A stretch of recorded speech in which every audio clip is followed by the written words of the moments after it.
Salut Guillaume, Salut Julie, merci d'être là. merci à toi. Alors Guillaume, on se connaît un peu maintenant. On a fait pas mal de courts-métrages ensemble, des chefs-d'œuvre d'ailleurs, qu'on peut voir sur ma chaîne, et dans lesquels on jouait tous les deux et que tu réalisais en grande partie.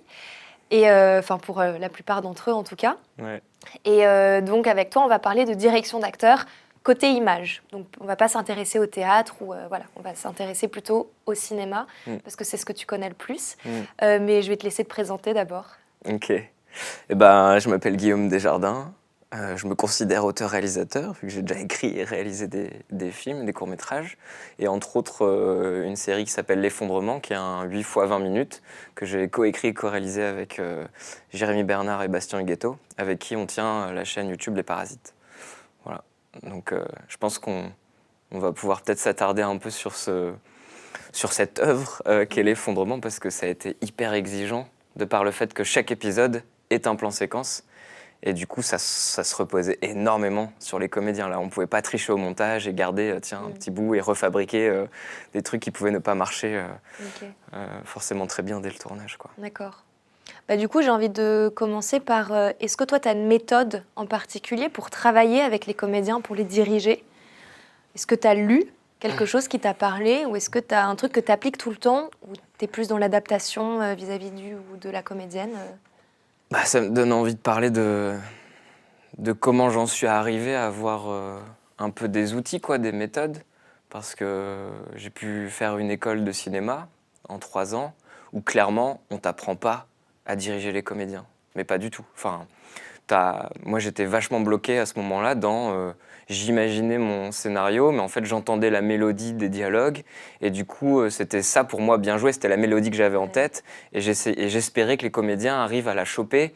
Et j'avais pas forcément de méthode pour qu'ils la chopent, cette mélodie. Quand tu dis que tu essayais qu'ils la chopent, c'est genre tu leur disais la phrase avec une intonation et tu essayais... Je me souviens plus de comment je faisais. Okay. Mais clairement, j'ai compris que c'était pas ça et que c'était surtout pas ça qui donnait un... Je savais pas en fait travailler avec les comédiens, je savais pas... Enfin, j'avais même pas encore théorisé ce qui pour moi était bien joué ou pas bien joué, tu vois. Qu'est-ce qui faisait que j'y croyais ou pas à l'écran. Et même le terme de croire, je l'avais pas encore. Enfin, tu vois, c'est fou, mais c'est juste on dit, ah oui, il y a des comédiens qui jouent bien, il y en a qui jouent mal, mais ils jouent, tu vois. Voilà. Et comment ça s'est affiné, ta vision de ça? Parce que je me suis vachement attardé sur la technique pendant mon apprentissage, qu'un jour j'ai réussi à m'en libérer et vraiment m'intéresser aux comédiens, et que là j'ai commencé à voir, à essayer d'obtenir, de travailler ça, quoi. Okay. Et j'ai surtout eu un gros déclic quand j'ai lu un livre de Judith Weston qui s'appelle Directing Actors. Et dedans, alors c'est un livre en anglais, je ne sais pas s'il existe traduit en français, mais elle te donne plein d'outils vraiment pour les metteurs en scène, pour les directeurs d'acteurs, pour les réals, quoi, okay. Pour diriger les comédiens. Et il y a plein de choses. Et vraiment, ça a été mon éveil théorique à ça. Et que tu as pu mettre en pratique après? Ouais, que j'ai pu mettre en pratique. Et j'ai fait pas mal de courts-métrages en 48 heures où tu dois faire tout en 48 heures, écrire, tourner, monter. Et en vrai, je crois que c'est là où j'ai commencé à découvrir la direction d'acteur et aussi ce que c'était de diriger des vrais comédiens. Parce que souvent, quand on débute, en fait, on a affaire à des non-comédiens et c'est encore plus dur de diriger un non-comédien que de diriger un bon comédien. Oui. Et là, c'était un plaisir. Et c'est là que je me suis rendu compte qu'en fait, il n'y avait pas une mélodie. Il y avait, déjà en lisant, elle te déconstruit bien ça, mais qu'en fait, chacun pouvait avoir sa mélodie. Enfin, si vraiment on pense au résultat, tu vois. Et que moi, j'ai des souvenirs de tournage avec Bastien Huguetto et Roxane, Brett et tout, où vraiment, j'étais surpris de ce qu'ils me donnaient. C'est-à-dire que moi, je pouvais avoir une mélodie en tête. Souvent, on entend quand même nos dialogues, et même maintenant, je sais que c'est plus quelque chose que je fais. C'est-à-dire, si j'écris des dialogues, j'entends plus la mélodie. C'est plus le texte qui m'intéresse, plus que la mélodie, ou plus que... je vois l'intention qu'il peut y avoir derrière et tout, mais j'ai plus de musique en tête. Et je pense que c'est hyper libérateur de plus avoir de musique en tête pour passer au tournage et pour accepter que le comédien nous donne quelque chose d'autre que ce qu'on avait pu imaginer, ou que même la mélodie qui va sortir ne va pas du tout ressembler. Il aura sa propre mélodie quelque part. Après, on arrêtera de parler de mélodie, mais c'est juste pour montrer d'où je viens, vraiment, quoi. Ok. Voilà. Et ce livre, tu le conseillerais à des comédiens pour savoir comment fonctionne un réalisateur ou juste pour se donner des clés? Tu crois que ça peut parler à des comédiens ou c'est... Je pense que ça peut toujours parler, mais après, c'est vraiment quelque chose qui s'adresse. D'accord. Mais moi, c'est ça que je trouve hyper compliqué quand tu es comédien, c'est que tu peux avoir affaire à des réals qui vont avoir une méthode qui te convient pas du tout pour être Ouais. dirigé et tout. Donc ouais, ça peut être intéressant de savoir quelles peuvent être les méthodes des réals.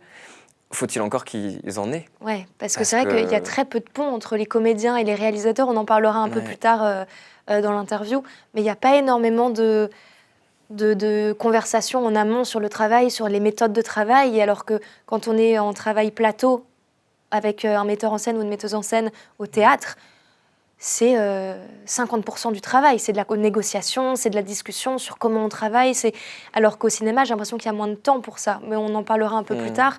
Moi, j'ai une question sur le casting. ouais. Parce que c'est un peu la grande question de est-ce que toi, en tant que réal, t'attends d'un comédien qui soit entièrement neutre et ouvert à toutes les propositions que tu vas lui demander de faire? Ou est-ce que tu veux qu'il arrive ou qu'elle arrive avec une proposition déjà claire, déjà définie, quitte à ce qu'elle soit assez à côté de la plaque par rapport à ce que tu imaginais du comédien, mais au moins un truc clair, un truc engagé, d'où le ou la comédienne prend la responsabilité quoi, de cette proposition. Et du coup, qu'est-ce que tu vas rechercher en casting? Bah, je vais surtout parler, comme j'avais annoncé, de l'effondrement, parce on a vu beaucoup de comédiens et qu'on n'avait pas le droit à l'erreur. C'est-à-dire que même les petits rôles devaient être des bons comédiens, parce que on voulait que personne puisse foirer le plan séquence. Enfin, évidemment, tout le monde peut le foirer, mais on essaye d'éviter la casse au max. Donc ouais, c'était hyper exigeant à ce niveau-là. Et bah, du coup, moi, j'aime beaucoup, à chaque fois, ce qu'on faisait, c'est qu'on demandait au comédien sa proposition au début. Ok. On voulait pas, on voulait justement pouvoir être surpris, se dire oh putain, on n'avait pas imaginé ça, Ok. ou on n'avait pas imaginé le personnage comme ça, ou une énergie pareille ou quoi, mais ça marche de ouf, tu vois. Et en vrai, il y a un peu, enfin, moi j'adore quand t'as ce truc-là qui arrive où tu te dis ah ouais, genre j'avais pas pensé à ça, mais c'est trop bien. Et puis après, donc généralement, mais c'est pas ça qui va être décisif, parce que si la personne n'a pas de proposition adaptée à ce qu'on cherche ou quoi, ou qui va nous surprendre dans le bon sens et tout, c'est pas ça qui va faire le non. Mais non, après, peu importe la première proposition, après l'idée c'est de voir si on peut travailler ensemble et du coup, si quand on donne une intention, si déjà on va voir si ça change, si l'intention, on obtient un autre résultat de la personne.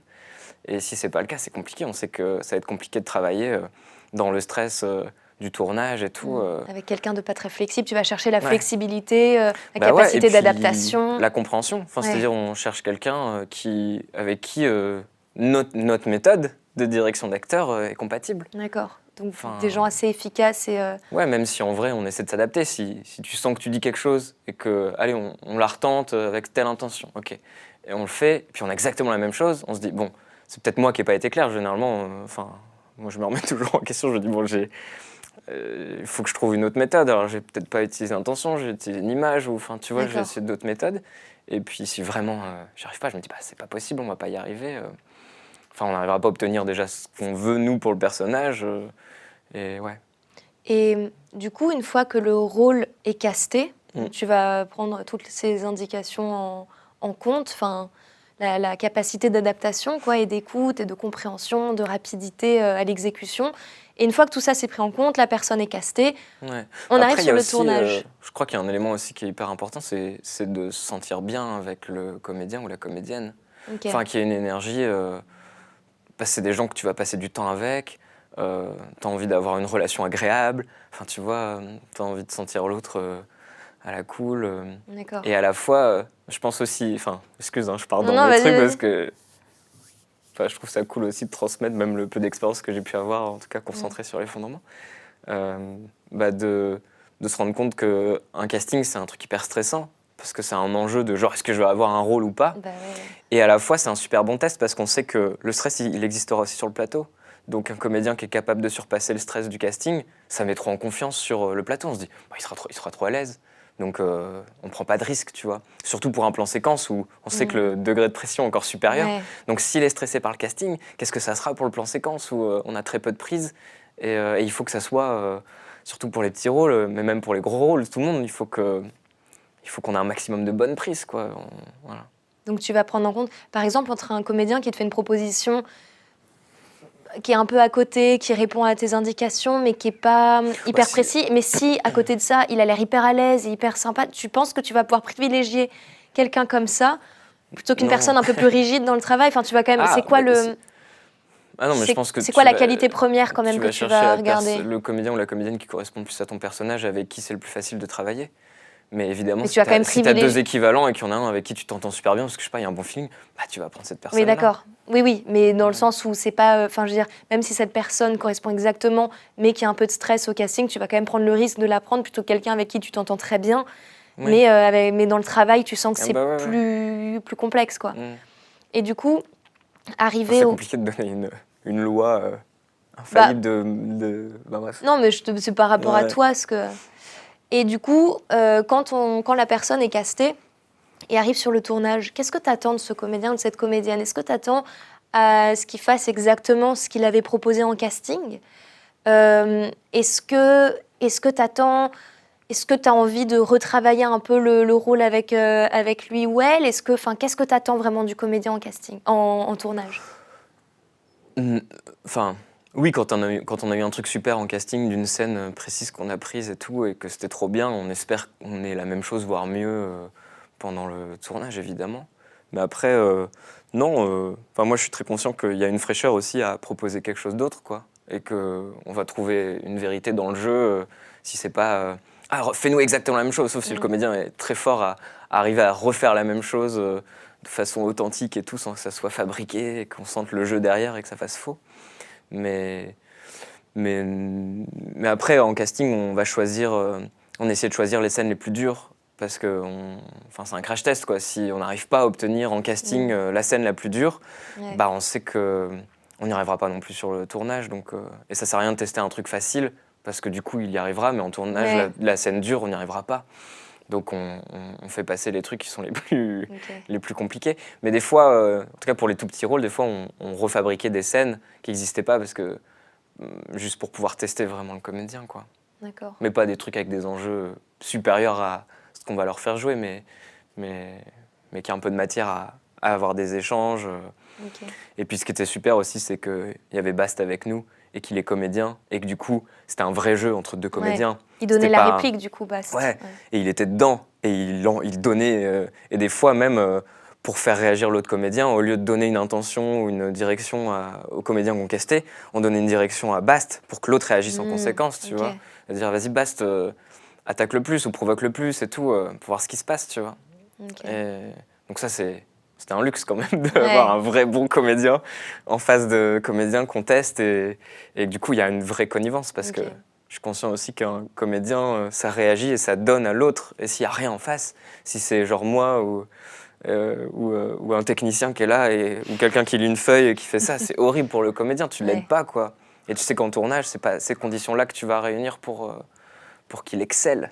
Donc Et tout à l'heure tu parlais d'images ou de choses que tu peux donner à un acteur ou une actrice pour la direction.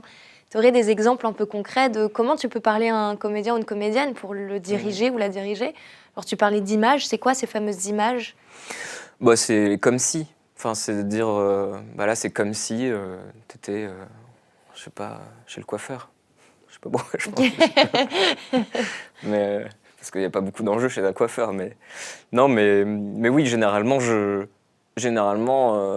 c'est vraiment une intention que je donne. C'est genre, qu'est-ce que tu essayes d'obtenir là, tu dis ça parce que tu essayes d'obtenir. Ou alors d'utiliser du sous-texte, de dire, tu dis cette phrase, mais en vrai, ce que tu dis, c'est ça. Ce que tu penses plutôt. Ce que tu penses, c'est ça. Ce que tu aimerais dire, mais que tu ne dis pas et que tu utilises d'autres mots, c'est ça. Et du coup, il fait, ah ok. Et du coup, c'est plus clair. Pourquoi il doit dire cette phrase, quoi. Et le comme si, les images du comme si, donc tu fais appel à des... Ça en vrai, je l'utilise jamais. D'accord. Enfin, je sais pas vraiment l'utiliser. Je sais que ça existe. Je sais que des fois, quand vraiment... j'ai l'impression que c'est un peu un dernier recours quand le comédien ne comprend pas la scène ou quoi, et qu'on doit se dire, mais si, c'est... Enfin, je sais pas, c'est comme si tu t'embrouillais avec ton amoureux, ton amoureuse, tu vois. si il doit enfin, tu vois, ou pour essayer de comprendre un rapport entre des personnages. Oui, pour faire un de parallèle entre une supériorité. situation Ouais, c'est que tu ça, as faire pu un vivre. parallèle, parce Ok. que la scène n'est pas claire pour le comédien de dire je comprends pas l'enjeu ou quoi. Mais si, c'est le même enjeu que, tu vois, c'est le même objectif que si tu devais, voilà, pisser et que tu peux plus te retenir. J'en sais rien, c'est n'importe quoi ce que Je je fais une dis. petite référence à ton, Ah mon quoi? à ton rouge, vert, bleu avec pour Ah oui, parler j'ai fait, des enjeux oui. et des obstacles. Ok. Oui, parce que j'ai une chaîne YouTube qui s'appelle Rouge Vert Bleu où je donne des conseils sur la création vidéo. Bah ouais, Voilà. et tu parlais aussi à un moment des enjeux. Mais ouais. Mais c'est drôle parce que ça se recoupe complètement avec les Mm. enjeux du comédien ou de la comédienne. Et en fait, c'est les mêmes enjeux au scénario. Enfin, je veux dire, c'est la base pour tout, quoi. C'est pour tout le monde pareil. Et est-ce que C'est ça qui est drôle quand tu. Enfin, c'est les mêmes outils, quoi. Ouais, Enfin, si je dois te paraphraser. bah oui, oui. Mais oui, tu te rends compte que si tu sais écrire un scénar, tu sais aussi finalement un peu diriger des comédiens parce que. Et en plus, si tu as écrit le scénar, tu connais les enjeux, tu connais les objectifs de tes personnages et tout, et il suffit de leur transmettre.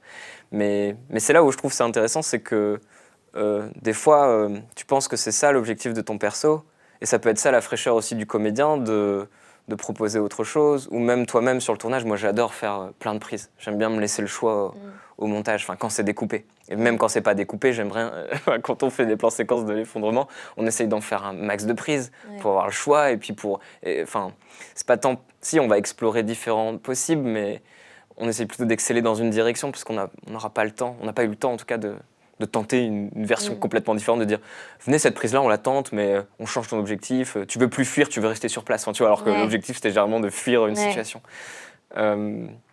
On n'a pas eu ce luxe là, mais quand c'est découpé, j'adore, même quand j'ai un truc qui me plaît, je me dis ouais c'était ça que je voulais, je me dis j'ai envie de me laisser le choix au montage et de me dire viens on essaye une autre intention, voir ce que ça donne. Et c'est souvent un truc aussi que j'utilise pour rassurer aussi le comédien.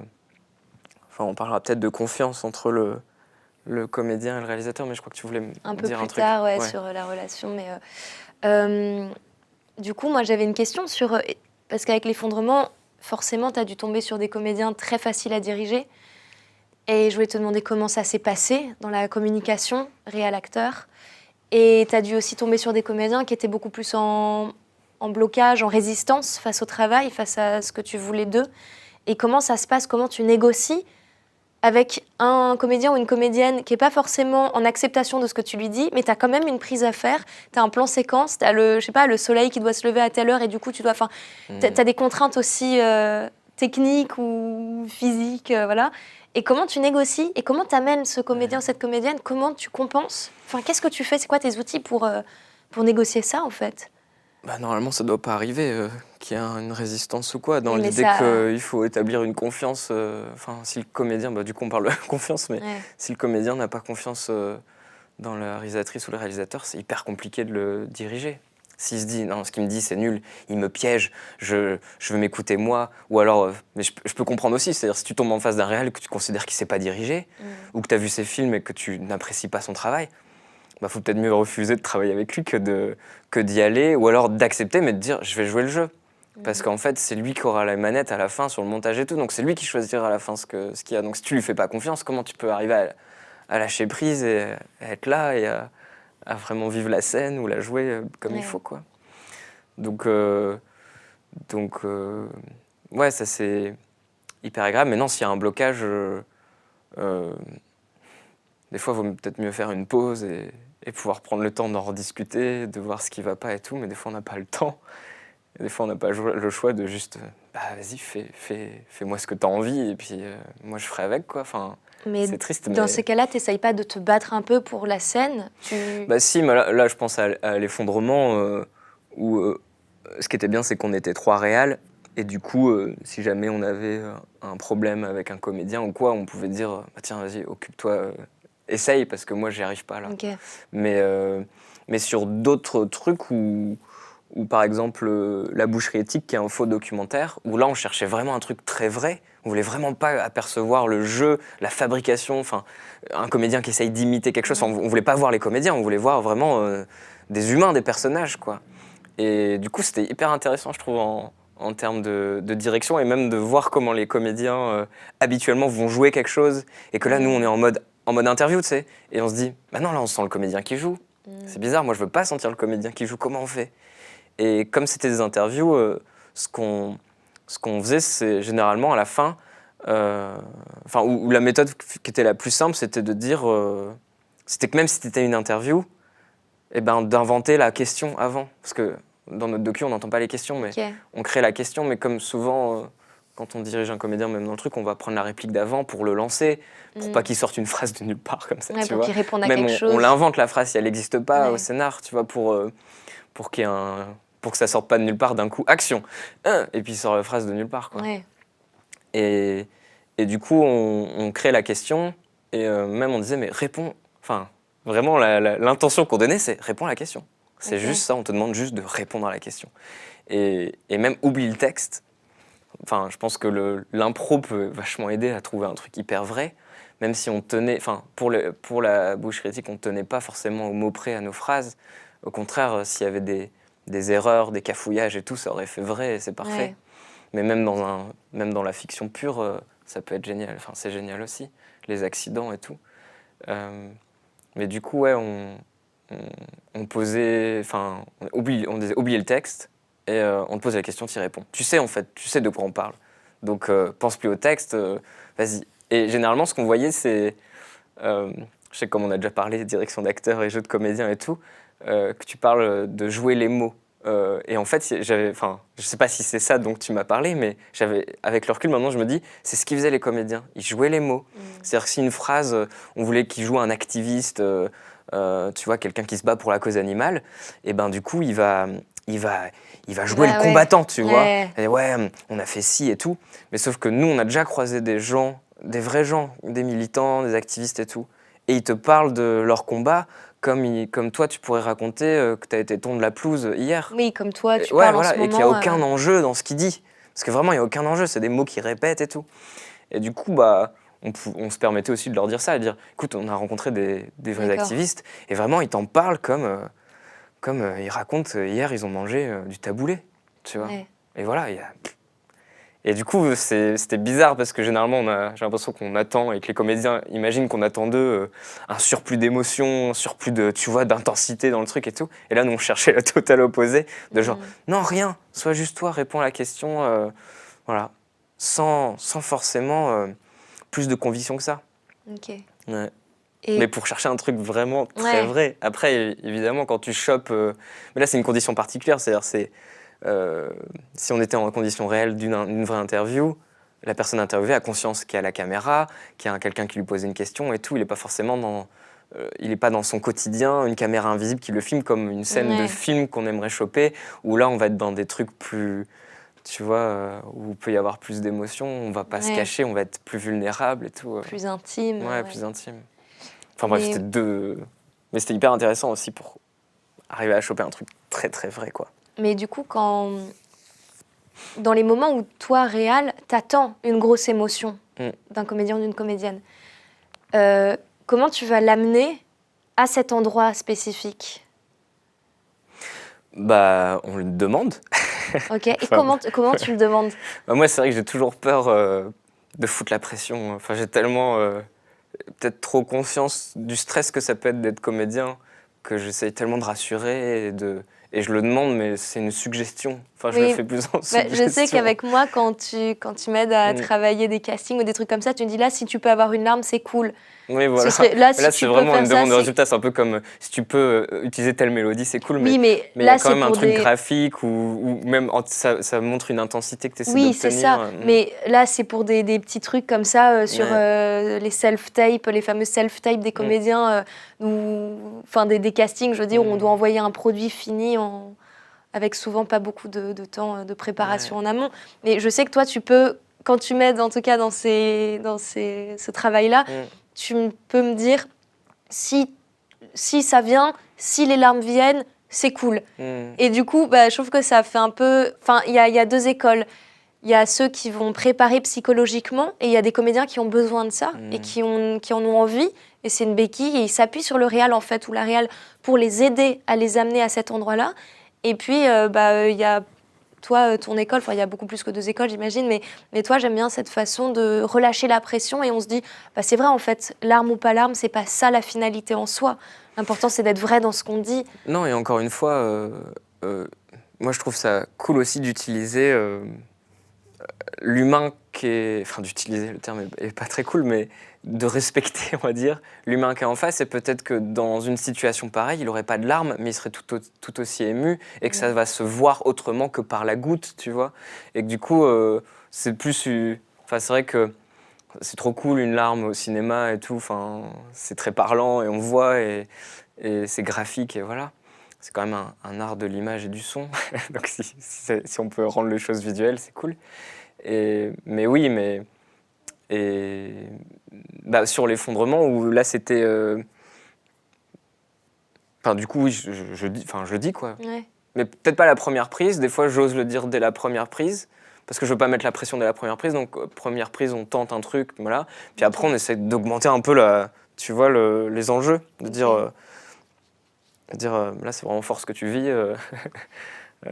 Ça te fait craquer. Et si tu peux nous lâcher une larme, franchement, c'est génial. Mais peu importe de quelle façon. Et si vraiment mon idée, c'est je veux la larme là, eh ben, on utilisera les moyens qu'il faut. C'est-à-dire, on trichera s'il faut. Et, Donc, il y a plein d'outils mais ouais, au cinéma pour les faire pleurer. maquilleurs, ils ont ça en stock tout le temps. Tu leur dis, on a besoin de, je sais plus, de cristaux de menthe, ils t'en mettent sous les yeux, tu pleures. Hein. Et du coup, ouais, utilisons ça, on s'en fout. Il y a même, je sais plus, sur l'effondrement, Amélie Salomon, la maquilleuse coiffeuse, qui avait un mouche bébé, mais j'ai pas vu comment elle a fait. Ah, bah moi, j'en ai utilisé un une fois sur... Donc elle souffle dans l'œil? Non. Ouais, en fait, c'était sur quoi? Bah, c'était sur Cannibal Halloween que Bast avait réalisé, Ouais. Bastien Huguetto. Et en fait, un mouche bébé, tu mets des cristaux de menthe. Ah, donc c'est avec des cristaux de menthe aussi. Enfin, tu mets un petit bout de coton devant l'entrée du mouche bébé pour pas que les cristaux soient projetés dans l'œil quand tu souffles. Et tu mets des cristaux de menthe contre les petits bouts de coton. D'accord. Ce qui fait que quand tu souffles, tu as de l'air, en fait, à la menthe, de l'air un peu mentholé, ce qui te fait effet comme un peu un effet coup de froid dans les yeux, tu vois, qui te fait pleurer mécaniquement, en fait. Et donc, tu souffles là-dedans, comme ça. Et c'est quand vraiment, tu as très peu de temps, tu dois faire une prise en 2 secondes. C'est bon, bah là, tu pleures, tu as perdu ta mère. Go, action. Ok, boum, ok, très bien, on n'a pas le temps, passe à la suivante. Et en fait, quand tu dois choper une émotion comme ça en très peu de temps, sans aucune préparation, parce que cette prise n'était pas prévue au planning, et puis finalement, on l'a intercalée entre 10h et 10h15, tu vois, bah, c'est des outils qui peuvent enlever une pression. Et je me rends compte que moi, comédienne, le fait d'avoir ça, c'est un premier tremplin avant que l'émotion arrive vraiment, parce que je me dis, comme j'ai pas la pression, j'ai plus qu'à me focaliser sur la situation, sur ce qui se passe. Et ensuite, moi, comédienne, je peux faire ma popote interne pour essayer d'arriver à cet état, mais sans la pression de est-ce que ça va couler ou pas, puisque ça coule de toute façon. Et ça nourrit. Je sais que Bast, qui est un très bon comédien, et il était très content aussi d'avoir quelque part ce parachute. Et même, il dit, finalement, les dernières prises, il n'en a pas eu besoin. Parce que ça arrivait, parce qu'il était dans la situation et machin.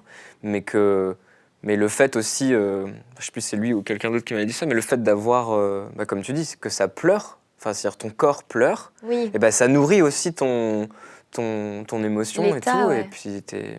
Et puis ça marche d'autant plus, quoi. Ouais. Donc, ouais, je pense qu'il faut pas hésiter à truquer, quoi.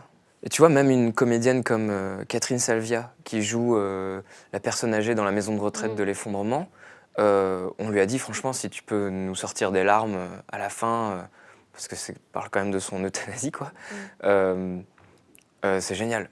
Et je lui ai dit, je crois que je lui avais dit direct, s'il y a besoin, parce qu'on y tenait quand même, s'il y a besoin, on a, enfin, je voulais pas lui forcer à utiliser, je voulais qu'elle choisisse elle comment elle voulait faire, mais de dire si on a besoin, nous on a des cristaux de menthe, enfin, la maquilleuse qui est équipée et tout, donc pas de souci.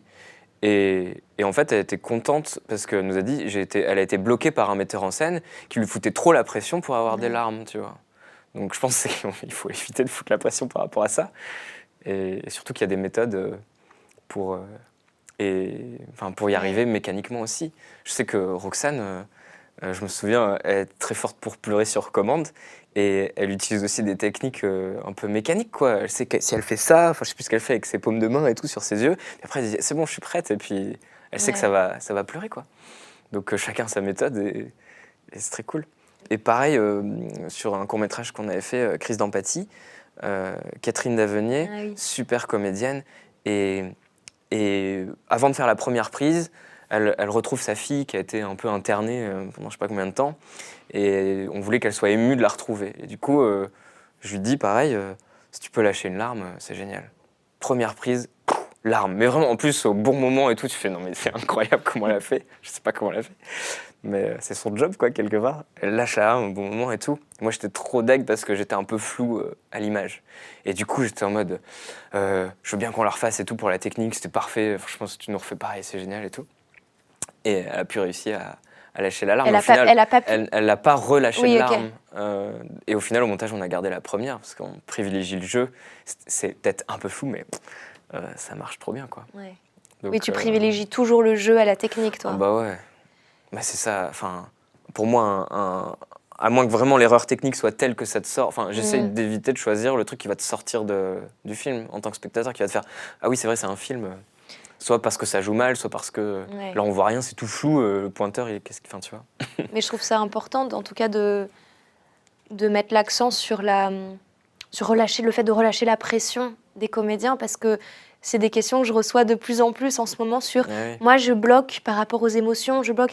Et en fait, quand on se rend compte que les émotions, limite, c'est ce qui vient en dernier dans la session de travail, si on se focalise sur la situation, sur qu'est-ce qui se passe vraiment, qu'est-ce qui se joue entre deux personnes, si on y croit, en tout cas, si on fait bien semblant d'y croire, limite, ça arrive sans qu'on ait à commander. Donc après, la technique peut être au service de ça, ou alors effectivement des moyens, des artifices comme les cristaux de menthe, les trucs comme ça. Mais je trouve ça important de mettre l'accent sur le fait que c'est pas une fin en soi, c'est pas capital, et que si le réal ou la réal, elle veut ça techniquement à tel moment de la prise, et ben elle trouvera des moyens. Et ouais. Et qu'on peut tenter de façon naturelle, un peu comme avec oui, Catherine Davenier qui l'a fait ouais, sans artifice et ouais, tout. Et puis si vraiment il y avait un gros problème de points ou quoi, bon là on n'était pas équipé pour. Je connaissais pas à l'époque les cristaux de menthe et tout, mais ouais, bah tant pis, on met les cristaux de menthe. Et puis si ça pleure dès qu'on en met, bah tant pis, on va Ouais. s'adapter à la mise en scène et on fera juste un plan sur ce moment-là et on sait qu'au montage on pourra tricher et que bam on aura l'alarme au bon moment. Ouais.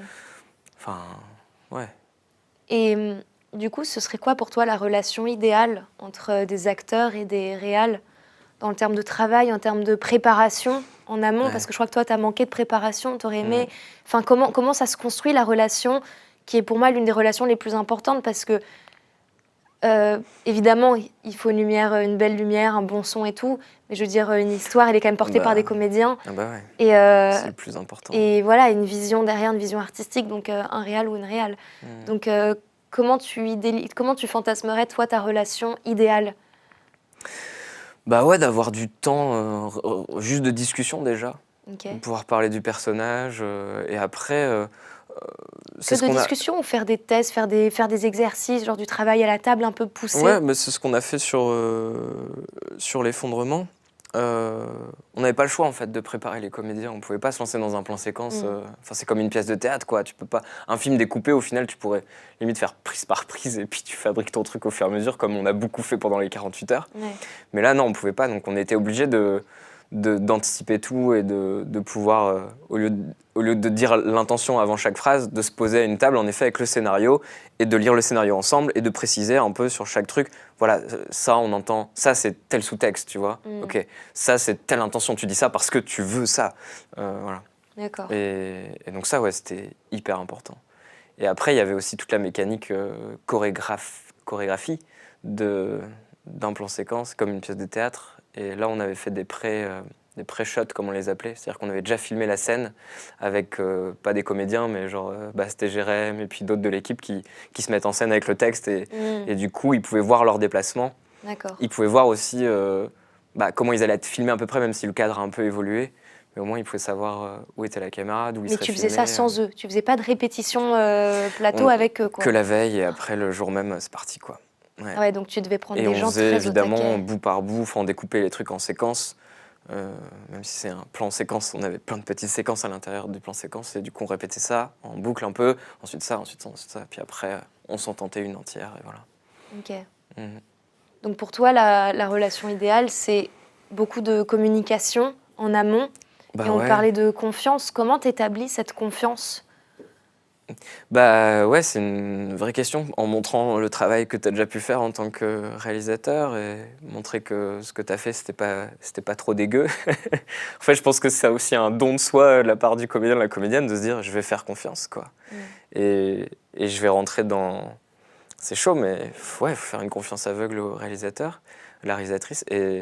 Mais après, oui, enfin, moi, je sens aussi une responsabilité de dire, OK, comment, comme tu dis, quoi, comment tu donnes confiance à l'autre. Sans forcément montrer de travail. Imaginons un jeune réal ou une jeune réal qui veut bosser avec des jeunes, tu vois, Ouais. aussi, et t'as rien à montrer Bah, d'aucun côté. Comment tu l'as créé, cette confiance? bah Cette ouais, je pense relation en primordiale. discutant un petit peu avant et puis en rassurant. Moi, j'essaye de rassurer à mort en disant que ce que j'essaye aussi, c'est de me laisser le choix au montage. Mm. Généralement, quand je refais une prise, j'essaye de pas détruire les comédiens. Je vois pas pourquoi je les détruirais, mais si j'ai des prises que j'aime pas, euh, alors c'est là où il faut pas non plus mentir en disant c'était génial, Ouais. euh, mais je vais rassurer en disant généralement en fait j'ai la chance maintenant de bosser avec des bons comédiens, donc ce qu'ils donnent généralement ça marche. Enfin, je veux dire, j'y crois, c'est pas mal joué et tout, mais ça Mm. correspond pas forcément à l'intention et tout. Donc je suis toujours content parce que ça me fait de la matière en plus au montage. Je me dis ok, c'était très cool. Maintenant, j'aimerais bien qu'on essaye une autre intention, tu vois. Ok. Et même des fois, on a une très bonne prise et je me dis, allez, on en refait une pour le fun. Et j'aime bien faire cette dernière pour le fun, ou même finalement, il y en a plusieurs pour le fun, mais où là, je sais qu'il y a zéro pression. Et vas-y, on tente, amuse-toi, tu vois, tente autre chose et tout.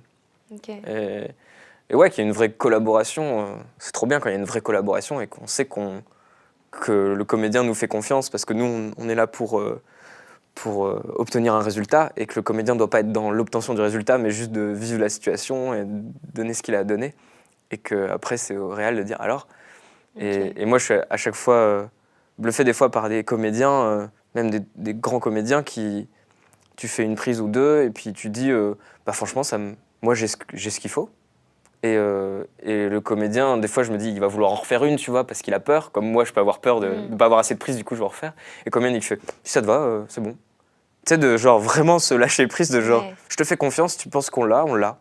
On n'a pas besoin d'en refaire. Mais parce que, mais un peu comme quand on faisait des trucs, quand on fait des trucs ensemble, où tu peux me dire, j'ai même pas conscience, en fait, de ce que j'ai donné. J'étais dedans, et puis je sais pas si j'ai été bien, si c'est bien ce que je t'ai donné, ou si, enfin c'est pas tant dans le côté bien ou pas, mais je saurais pas dire, donc je suis obligé en fait d'avoir ce regard de metteur en scène pour me dire si ça va ou pas. Mais du coup, ça revient aussi à cette fameuse question de la conscience de la caméra.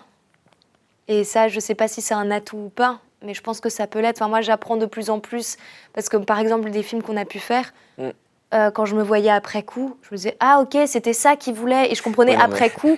Et bon, après, c'est pas des les chefs. films qu'on a fait, on les a fait à l'arrache. Oui, en Il n'y avait pas confinement. vraiment de metteur en scène puisqu'on était tous les deux à jouer. Non, non, bien Enfin, sûr, bref. mais c'est pour illustrer aussi le fait que, comme je débutais aussi à la caméra, j'avais pas forcément conscience du résultat, enfin, de ce que ça allait pouvoir rendre à la fin, tu Mm. vois.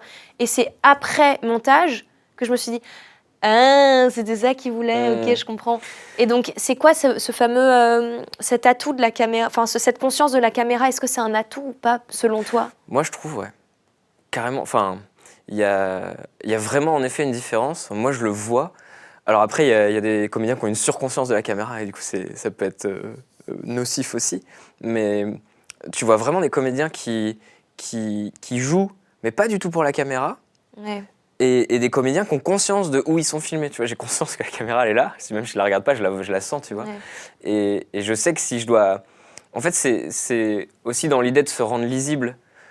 En tant que metteur en scène, j'essaye que ce que je filme soit lisible. C'est-à-dire que ce que je veux raconter, le spectateur va le comprendre. Mais ça peut être aussi con que je veux voir que prendre la gourde et que je fais ça.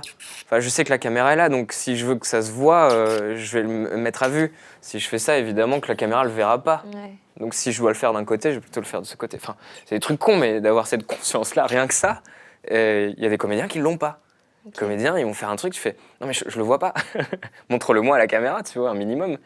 Donc quelque part, tu peux te dire ah ça amène un naturel de pas avoir cette conscience de la caméra parce que du coup c'est pas fabriqué en mode je place la bouteille, je fais là bien devant mon visage parce que je sais que là ça va être hors champ, tu vois. Enfin, bref.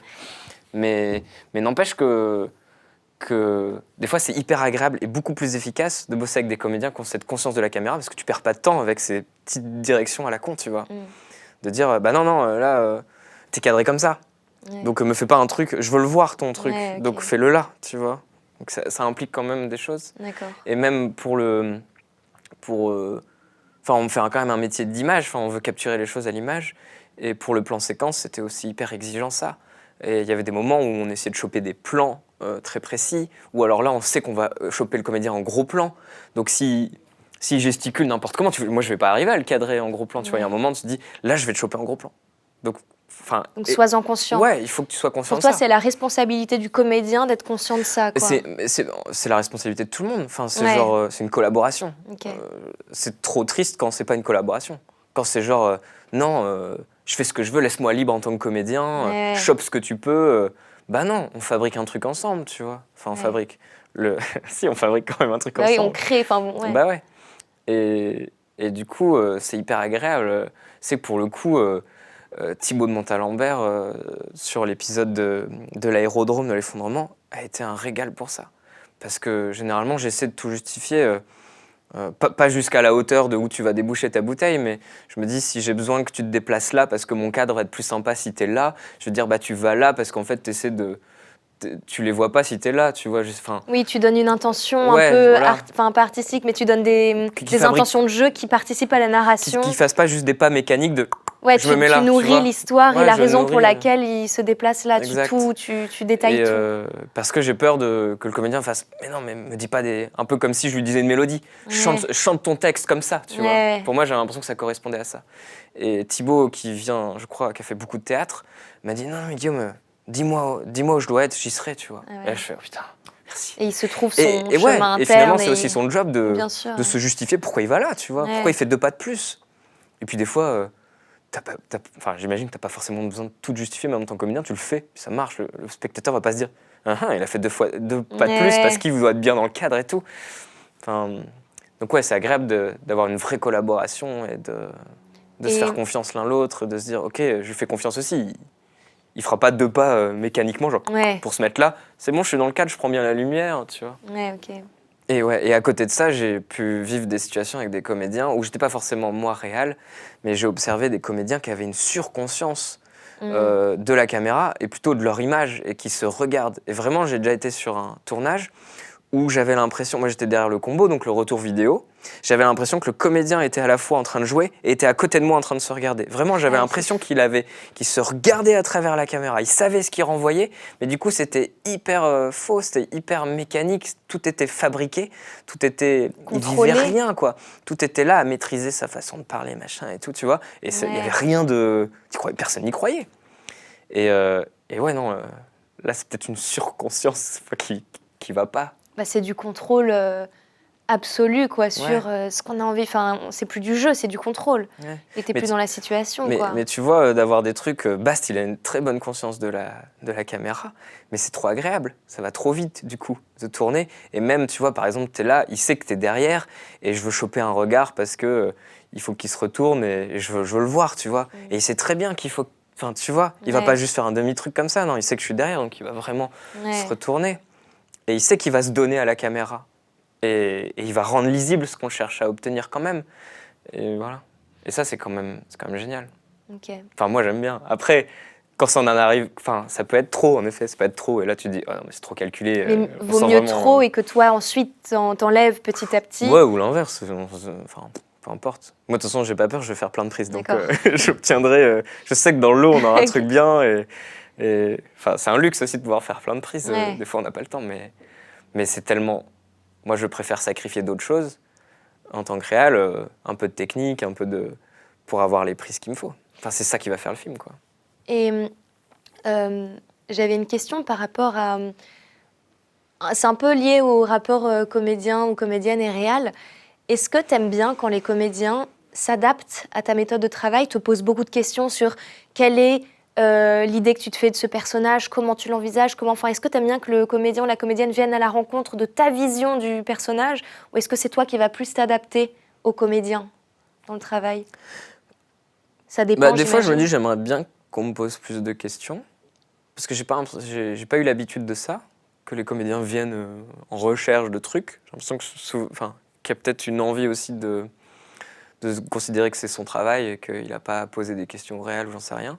Et à la fois, des fois, je me demande si le comédien ne pose pas de questions parce qu'il veut pas être trop influencé. Je sais que des fois, si tu donnes...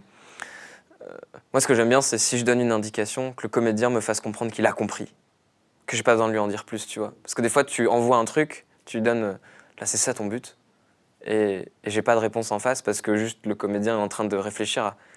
Et du coup, j'ai l'impression qu'il comprend pas. Donc, Ouais. je le dis avec d'autres mots, puis avec d'autres mots, puis avec d'autres mots. Et du coup, je me dis, putain, je l'embrouille, j'ai dit trop de trucs. Ouais. Et après, je fais, on oublie, ton but, c'est ça, tu vois. Genre, soyons cons, c'est ça, c'est tout simple, c'est ça que tu veux. Et c'est ça ton moteur de la scène. Donc, tu vas donner des indications, tu vas donner des tactiques, tu vas donner des intentions. Tu vas donner l'objectif de du personnage, tu vas donner quoi? C'est quoi une indication? Ça ressemble à quoi une indication que tu donnes? C'est là, t'es triste ou c'est là, t'as pas réussi à obtenir ce que tu voulais, donc ta vie est en train de s'effondrer, par exemple? Tu vas donner plutôt l'humeur du personnage ou son état ou... Ouais, des fois, ça peut être de tout. J'avoue, dans le stress du tournage et tout, des fois, moi-même, avec le recul, après, je me dis, ah, j'aurais pas dû l'amener comme ça, ou j'aurais pas dû le dire comme ça l'a peut-être bloqué. Mais je me rends compte aussi que les comédiens, ils ont l'habitude peut-être aussi de transformer ce que le réal dit en intention pour eux, qui soit compréhensible pour eux, tu vois, de se dire, ok, il m'a dit ça, mais moi, ça me parle pas du tout, mais je vois ce qu'il veut, donc je vais me nourrir d'autres choses, tu vois. J'imagine, j'espère. mais du coup, ouais, des fois, j'essaie juste de faire prendre conscience de l'enjeu de la scène pour le personnage, en mode, tu te rends compte, là, en fait, si t'arrives pas à le convaincre, vous vous séparez. Enfin, tu vois, je pense à l'épisode de Supermarché, le premier de l'effondrement, dire, là, c'est dur aussi de demander des enjeux énormes, il y a aussi une peur, j'ai l'impression, de se dire enfin, je sens des fois des comédiens qui ont peur de trop donner. Enfin, tu vois, du coup, de surjouer. Il y a un peu cette peur de surjouer, tu vois, d'être faux dans l'exagération de la situation, ou enfin, tu vois, de l'énergie et tout. Et à la fois, c'est trop cool de bosser avec des comédiens qui n'ont pas peur aussi d'en faire trop. Parce qu'il y a une confiance et qu'ils savent qu'on ne va pas le garder au montage, tu vois. Enfin, qu'on a quand même un œil et qu'évidemment, on va choisir la prise qui sera bien. Et c'est trop agréable. Mais ça, c'est vraiment quand tu arrives à avoir des relations privilégiées avec des comédiens avec qui j'ai eu l'habitude de bosser, où c'est trop agréable de pouvoir... Ils t'envoient un truc, et on sait tous à la fin de la prise que c'était n'importe quoi ce qu'il vient de faire. Mais ça nous a fait marrer, ça redescend la pression, et peut-être qu'au final, au montage, on va se rendre compte que c'était pas si mal, tu vois, on n'en sait rien. Parce que des fois, on a des surprises, on pense que sur le plateau, c'était pas bien, ou c'était bien, et en fait, c'est l'inverse. Ça marche, en fait, c'est la montage, première prise qui était bien, ou tu vois, celle qu'on pensait qui était pas ouf, et au montage, ah, mais en fait, si, il était là, c'était ça qu'on voulait. Je sais que Catherine Davenier, on l'avait... c'est vraiment une actrice...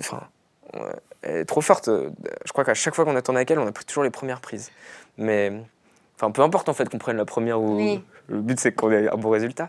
Mais je me souviens que quand on a fait la bouche critique, où à la fin elle joue un truc horrible où elle va se faire couper son bras pour vendre son bras, tu vois, parce qu'elle a besoin d'argent, donc elle vend la viande de son bras.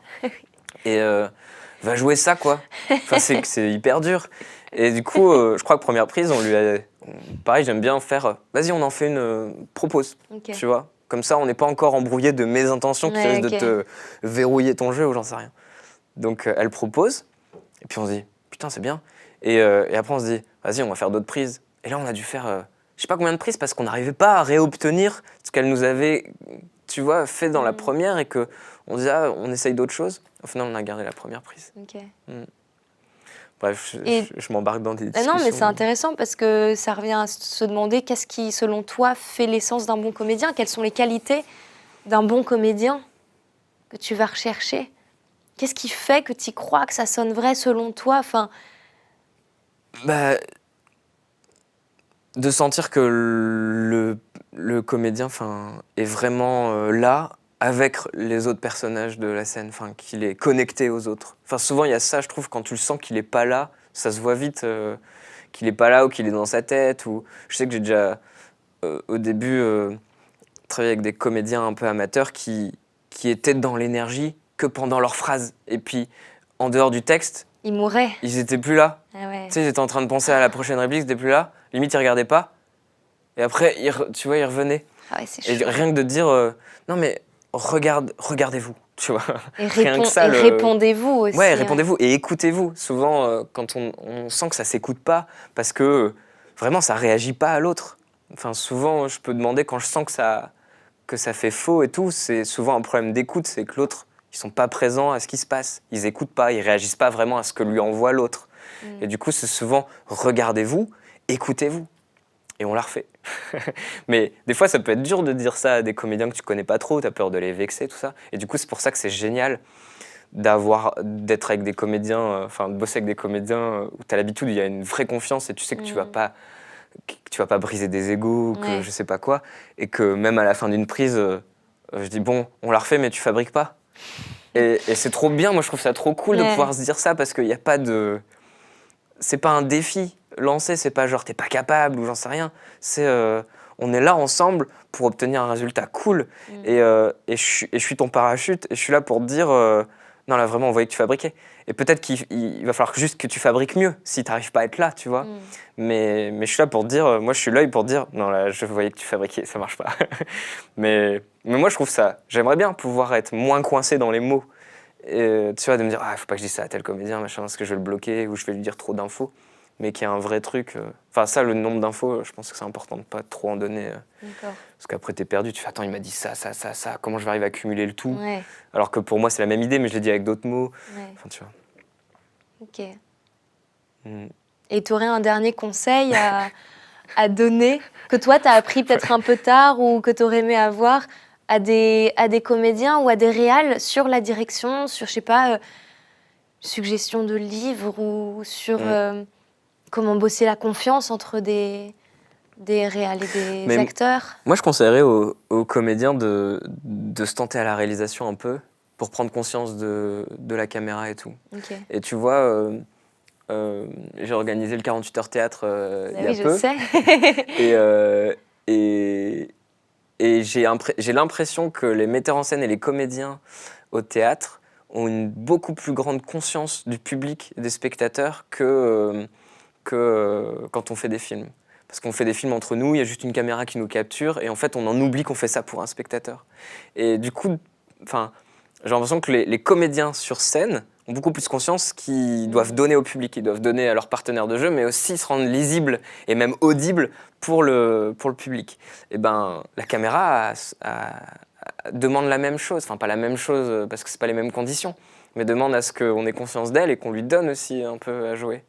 Et je te dis ça, il y a des comédiens avec qui j'ai bossé où j'ai l'impression que c'est l'inverse, et pourtant ça marche aussi, donc rien n'est valable, mais je pense que ça peut aider d'avoir un peu de conscience de la caméra et de comprendre un peu peut-être les valeurs de plan et tout, mais bon, en vrai c'est de savoir si t'es en gros plan, évidemment si tu fais des mouvements tu vas pas aider le cadreur, donc c'est une collaboration, c'est de l'entraide qui doit se jouer, quoi. Mais oui, par exemple, Philippe, je me permets de le dire parce que lui-même il en rigolait et il me disait que c'était un truc récurrent chez lui, mais Philippe Rebaud qui a joué dans la station-service, et ben, qui moi me bouleverse personnellement. Qui est super. Et moi qui étais à la caméra, je le voyais bien, il me fuit. Il fuyait la caméra. Il se donnait pas à la caméra. Souvent, il me sent, hein, parce que sinon, je pourrais le filmer de face, tu vois. Mais là, limite, il veut pas que je le filme de face. Et du coup, il est toujours un peu, genre, il me tourne le dos et tout. Et je lui ai dit, Philippe, j'ai l'impression que tu me fuis. Et il me dit, putain, je suis désolé, tous les chefs-op me le disent et tout. Donc, et pourtant, ça marche. Ouais, pourtant, ça marche, donc c'est ça. Mais quelque part, il a quand même la conscience de la caméra. mais il lui donne son oreille, quoi. Mais il lui donne quand même quelque chose. Mais du coup, il y a un truc un peu intime qui marche bien. Donc ouais, il n'y a pas une méthode, quoi. Mais clairement, moi, en tant que directeur d'acteur, le truc qui m'a vraiment débloqué, appris beaucoup, c'est le livre Directing Actors, de Judith Watson. Mais Watson ou Non, Weston. Ouais. Weston, ouais, Judith Weston, qui était super. Et ce qui est génial, c'est que pour chaque méthode qu'elle te dit, genre par exemple des verbes d'action, tu trouves une action. C'est génial ça, je trouve, d'avoir conscience, au lieu de demander genre un état, une énergie ou je sais quoi au comédien, de lui demander qu'il ait un impact sur l'autre personnage, sur l'autre comédien. Et enfin, soit tu as un objectif, soit tu as un objectif que l'autre, que tu aimerais que l'autre atteigne. Ouais. Et ça, c'est hyper fort. Et même, du coup, d'avoir conscience que c'est pas forcément une indication que tu dois donner au comédien, mais peut-être à l'autre comédien. Parce que si tu sens que l'autre est pas assez, je sais pas, sur la défensive parce que tu le veux qu'il soit un peu intimidé ou quoi, bah dis à l'autre, intimide-le, impressionne-le, vas-y, fais-lui peur. Et du coup, tu obtiendras quelque chose de l'autre. Donc c'est pas forcément au comédien de... Tu vois, l'autre comédien peut l'aider. Et ça peut être dangereux quand tu découpes ton film. Tu fais un plan, par exemple, là il y a un plan sur toi et là il y a un plan sur moi et qu'il n'y a qu'une caméra, donc on fera moi puis toi ou l'inverse. C'est que celui qui est hors champ donne plus rien parce qu'il est hors champ, il le sait. Mais il y a un vrai boulot aussi de comédien à donner pour l'autre aussi, parce que ça change tout dans le jeu. Enfin pour moi je considère les bons comédiens qui sont pas juste dans je fabrique et je pourrais fabriquer avec juste 2 petits points sur un mur et j'imagine que c'est quelqu'un. C'est beaucoup moins fort que quelqu'un qui te renvoie une énergie. Tu vois, une intensité et tout, et tu y réponds. Donc ouais, avoir conscience de ça, je pense que c'est un super outil en tant que réal. Okay. Et faire confiance aussi à ses comédiens. Enfin, genre, ne pas essayer. Je sais que j'ai pu avoir ce biais-là au début, d'essayer de faire rentrer mon comédien dans ce que j'imaginais de mon personnage, plutôt que d'essayer de composer avec le comédien. Tu vois, de me dire, mon personnage, il est comme ça, limite, modifie ta voix, ou, enfin, je vais à l'extrême de l'exemple, mais modifie ta voix. T'aurais pas un accent que tu pourrais nous faire, un accent picard, un accent ch'ti, je sais pas, un accent de région bien prononcé, tu vois, ou plutôt que de dire, non, bah, si je veux ça, peut-être faut que je trouve un comédien qui a cet accent de base, parce que sinon on va pas y croire. Ou alors il y a un vrai boulot à faire, mais est-ce qu'on a ce luxe-là de limite pouvoir payer des cours d'accent ou j'en sais rien à quelqu'un. Et du coup, au lieu d'essayer de forcer, encore une fois, je reviens à la mélodie de ce qu'on parlait au début, au lieu d'essayer de forcer une mélodie qu'on a entendue dans un film ou je ne sais quoi, de laisser libre la mélodie et de se dire, vas-y, propose-moi, et de se dire que ce sera beaucoup plus riche de laisser le comédien libre quelque part, de nous proposer un truc et de le diriger avec des actions, du sous-texte et tout pour avoir un truc beaucoup plus vrai et qui va faire le film, quoi. Ok. Bah, merci Guillaume. Merci Julie. Si tu as quelque chose à rajouter. Non, je crois que c'est bien. Hein. Bah ouais, c'était hyper intéressant. Bah tant mieux. C'était très riche. Ouais, c'était comme mon expérience, mais en vrai, j'ai envie de continuer d'apprendre et je sais que j'ai encore plein de choses à apprendre. Et je trouve ça trop bien, du coup, ce que tu fais sur ta chaîne avec les vidéos, que ce soit les vidéos de conseils que tu fais ou les interviews que tu entreprends, là, c'est trop bien. Ça manque et je pense que si ça peut aider à éduquer les réals comme moi et d'autres qui sortent d'école ou quoi, ou qui sont en école, et de prendre conscience vraiment de l'enjeu de la direction d'acteur et qu'il y a des vraies méthodes qui peuvent aider à obtenir et faire des meilleurs films à la fin, quoi. Ben, on verra ça aussi avec Joe qui va nous parler de l'actioning la prochaine fois. Okay. Et je vais interviewer des gens qui sont dans le métier parce que je trouve ça important aussi de créer des ponts entre typiquement toi qui vient pas du tout de la comédie, qui vient de la réal, de la technique à la base et tu t'es mis à la direction d'acteur un peu plus tard. Donc voir comment est-ce qu'on peut communiquer alors que nos 2 métiers sont étroitement liés. Et pourtant, il n'y a pas tant de ponts que ça. Nous, on nous apprend à être des comédiens. Toi, on t'a appris à faire des belles images, mais on ne nous a jamais appris à bosser ensemble alors que dans nos carrières, on n'existe pas l'un sans l'autre. Donc, je trouve ça intéressant d'avoir les points de vue de plein de personnes différentes. Donc, merci d'avoir partagé tout ça avec moi. Merci, je sais pas si ça peut aider, j'espère. Moi, ça m'a aidé en tout cas. Okay, cool. Et à bientôt sur Internet alors. Ouais. Ciao.